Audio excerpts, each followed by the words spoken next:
যেই সব ছেলেরা একদিনের জন্য কারোর সাথে রিলেশন করতে যায়, ধরো হঠাৎ করে কারোর সাথে পরিচয় হয়ে গেল, 2 দিন ভালোভাবে কথা বললো, 3 দিনের দিন তার সাথে মিলতে চলে গেল, মিলতে গিয়ে তার সাথে সম্পর্ক হয়ে গেল, রিলেশন হয়ে গেল। আবার অনেক সময় দেখা যাচ্ছে একদিনের জন্য কারোর সাথে টাকা দিয়ে রিলেশন করতে যাচ্ছে, অচেনা চেনা কোনো পার্টনারের সাথে রিলেশন করে আসছে। এরকম অনেক পার্টনারের সাথে একদিনের জন্য মিলতে গিয়ে ওয়ান ডে স্ট্যান্ড করতে গিয়ে তারা 2 ঘন্টার খুশির জন্য নিজেদের লাইফটাকে বরবাদ করে দেয়। 2 ঘন্টার খুশির জন্য তারা এমন কিছু রোগ নিজেদের শরীরের মধ্যে বহন করে আসে যেটা লাইফ টাইম কখনোই ঠিক হওয়ার না, যেটা হচ্ছে HIV ইয়া এইডস। আমি HIV নিয়ে পুরো ডিটেলে বলবো। HIV কি, এর লক্ষণ কি, কি করে বুঝবেন, এটা থেকে কিভাবে ঠিক হবে বা নিজেকে কিভাবে রক্ষা করবে। সবার প্রথমে বলি STI কি। STI হচ্ছে সেক্সুয়াল ট্রান্সমিটেড ডিজিজ। এটা কোনো ছেলে বা মেয়ে ইন্টিমেট হলে কারোর শরীরে যদি কোনো ইনফেকশন থাকে, কোনো ব্যাকটেরিয়া রিলেটেড কোনো ইনফেকশন থাকে, কোনো ভাইরাস রিলেটেড ইনফেকশন থাকে, সেটা আরেকজনের শরীরে খুব তাড়াতাড়ি প্রবেশ করে, সেটাকে বলা হয় STI। এর মধ্যে এমন একটা রোগ আছে যেটা হচ্ছে HIV। এটা হচ্ছে হিউম্যান ইমিউনি ডেফিসিয়েন্সি ভাইরাস। এই যে ভাইরাসটা আছে এটা রেট্রোভাইরাস নামেও পরিচিত। এই যে রেট্রোভাইরাস, এটা ডাইরেক্ট আমাদের শরীরের CD4 সেলকে অ্যাটাক করে। CD4 সেল কি? CD4 সেল হচ্ছে আমাদের যে শরীরের ইমিউনিটি সিস্টেম আছে সেটাকে ধরে রাখে। এটাকে টি হেল্পার সেলও বলা হয়। ইমিউনিটি সিস্টেমকে ধরে রেখে আমাদের রোগ প্রতিরোধের ক্ষমতাকে বাড়িয়ে তোলে। এই টি হেল্পার সেলের জন্য বাইরের থেকে কোনো ইনফেকশন আমাদের শরীরে এসে ঢুকতে পারে না। যদি কোনো কারণে এই CD4 সেল উইক হয়ে যায় তাহলে আমাদের শরীরে এই যে ভাইরাসটা আছে এটা খুব তাড়াতাড়ি ইনফেক্ট করে দেয়। এটা যদি একবার কারো শরীরে ঢুকে যায় তাহলে সেটা কিন্তু ঠিক করা সম্ভব না। HIV এমন একটা ইনফেকশন যেটা আপনার শরীরে থাকবে কিন্তু কোনো সিম্পটম থাকবে না। 1 মাস 2 মাস পরে আপনার আস্তে আস্তে সিম্পটম দেখা যাবে, তখন এটা এইডসে পরিণত হবে। যদি HIV হয় আর আপনি যদি ডক্টরের কাছে যান বা মেডিসিন নেন তাহলে এটাকে লং টাইম ধরে রাখা সম্ভব আছে, কিন্তু পুরোপুরিভাবে কোনোদিনই ঠিক হবে না, বাট এইডসে কনভার্ট হবে না। যদি কোনো কারণে এটা এইডসে কনভার্ট হয়ে যায় তাহলে আপনি মেডিসিন দ্বারা ঠিক তো হবেন, বাট আপনার শরীর আস্তে আস্তে পুরো উইক হয়ে যাবে। আপনি ধীরে ধীরে একদম ইনফেক্ট হয়ে যাবেন। দেখুন, কারোর যদি HIV হয় তাহলে একদম বোঝা সম্ভব না।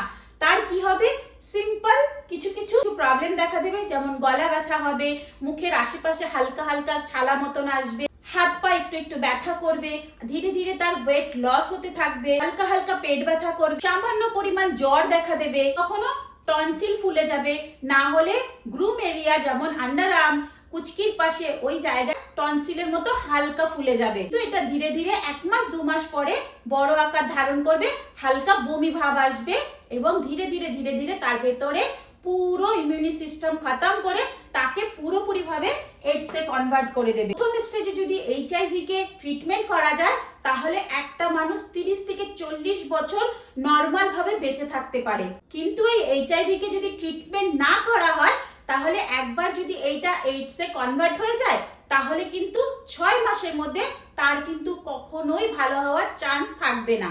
এই যে ভাইরাসটা আছে এটা শরীরকে পুরো উইক করে দেবে, আপনাদের যে ইমিউনিটি সিস্টেম আছে সেটাকে একদম ডাউন করে দেবে, রোগ প্রতিরোধের ক্ষমতা একদম চলে যাবে। গলা যেটা খসখস করছিল সেটা পুরো গলার জায়গায় ঘায়ের মতন সৃষ্টি হবে। ছেলেদের এবং মেয়েদের যে এরিয়া আছে, মেয়েদের যে চারিপাশের এরিয়া আছে সব জায়গায় ঘায়ের সৃষ্টি হবে, ছেলেদের যে পিন আছে তার মধ্যে ঘায়ের সৃষ্টি হবে। আর এটার যদি কোনো ট্রিটমেন্ট না করা হয় তাহলে এটা ভয়ানক রূপ ধারণ করবে। রেট্রোভাইরাসের ইনফেকশন খুব ভয়ানক একটা ইনফেকশন। তাই এরকম ওয়ান ডে স্ট্যান্ড করতে যাচ্ছেন, অচেনা পার্টনারের সাথে রিলেশন করতে যাচ্ছেন, তারা কিন্তু জানেন না যে আপনার যে পার্টনার আছে তার এরকম কোনো ভাইরাস আছে কিনা, সে কোনো STI তে ইনফেক্ট আছে কিনা। যদি কোনো মেয়ের বা ছেলের STI তে ইনফেক্ট থাকে, তার যদি HIV থাকে, সে 30 থেকে 40 বছর ট্রিটমেন্ট করে বেঁচে থাকতে পারে, কিন্তু তার ভিতরে এই ভাইরাসটা থেকেই যাবে। যার এরকম হয়েছে সে কিন্তু কখনোই আপনাকে বলবে না যে আমার মধ্যে এরকম ইনফেকশন আছে। যখন আপনি তার সাথে রিলেশন করবেন তখন কিন্তু সেই ভাইরাসটা আপনার মধ্যে প্রবেশ করবে। লিপ টু লিপ কিসে কখনো HIV ভাইরাস ইনফেক্ট করে না, এটা ফ্লুইড দিয়ে হয়। তার হাতের খাবার খেলে কিচ্ছু হবে না। মুখের যে স্যালাইভা আছে সেটাতে HIV অ্যাটাক করে না। এটা কিন্তু একটা STI, মানে আপনারা যদি কোনো রিলেশন করেন সেখান থেকে যে ফ্লুইডটা আসছে সেটা থেকে আসে, না হলে আপনাদের ব্লাড থেকে আসে। যদি কারো ব্লাড টু ব্লাড কনভার্ট হয়ে যায় তাহলে তাকে কোনো রকম ভাবে ঠিক করা যায় না। যদি আপনি রিলেশন করতে যাচ্ছেন আর আপনার পার্টনারের কোনো কেটে গেল, যখন মুখ দিচ্ছেন সেই ব্লাডটা আপনার মুখে গেল, তাহলে কিন্তু আপনি ইনফেক্ট হয়ে যাবেন। আপনার পার্টনারের যে ফ্লুইড আছে আপনি যখন মুখ দিচ্ছেন সেটা আপনার মুখে চলে গেল, কিন্তু আপনার এই ভাইরাসটা অ্যাটাক করবে। অনেক মেয়েদের আছে ব্রেস্ট মিল্ক আসে, সেটা থেকেও কিন্তু এই ভাইরাস আপনার মধ্যে প্রবেশ করতে পারে। যদি কারো রিলেশন থেকে এই ভাইরাসটা আসে তাহলে ফার্স্ট আপনার নিচের এরিয়াতে পুরো ঘা হয়ে যাবে, আপনার নিচের এরিয়াতে ছালা পড়ে যাবে, ব্যথা হবে, হালকা জ্বর জ্বর আসবে। যদি আপনি এরকম ওয়ান ডে স্ট্যান্ড করতে ভালোবাসেন বা এরকম পার্টনারের সাথে রিলেশন করতে যাচ্ছেন তাহলে কিন্তু খুব সাবধান। অবশ্যই আপনারা কিন্তু প্রোটেকশন ইউজ করবে। এখানে বিনা প্রোটেকশনে কোনো কাজ হবে না।